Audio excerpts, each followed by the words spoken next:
Seo Creneash fed an bailtean na dheireadh an Eilean Mhanainn a glé doigh croitearachd tradiseanta agus coimhearsnachd vec de luchd tradiseanta Gàidhlig Mhanainn.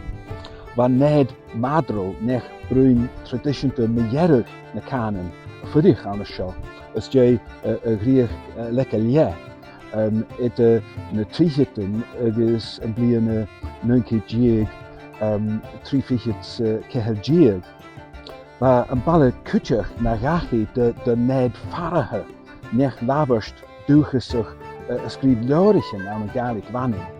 Agus Harry Kelly a gráchan dachaigh de coimhearsnachd Mhanainn an sa bliana 19 cuideachd harrichid.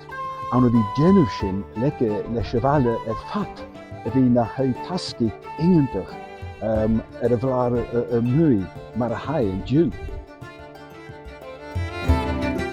Fuit is cosach túncheol mescathe mar farsing de haon idirhealachte an sketacha mar a bhíh abhaistach ag dífar amanan agus fechting agus chlóinge na dífar cearst tradiseanta mar sníomh agus op a gáin. Fuit is súla háist na taon par nó Harry Kelly ned bharrachd agus ned madro a cuideachd. Can je bhain an tascaigh dúchail seo an dílead a hachta ach an éireann go bhfuil cáras 2,000 nech a bruin Gàidhlig Mhanainn an dú.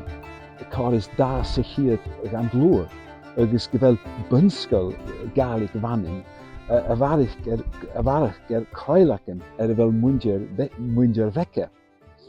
An lá a thuil sin Creneash bheit sin cuideachd phortunnach sean bhuileann uisce éisting veic an bhíoltean fáil an ceann tráid.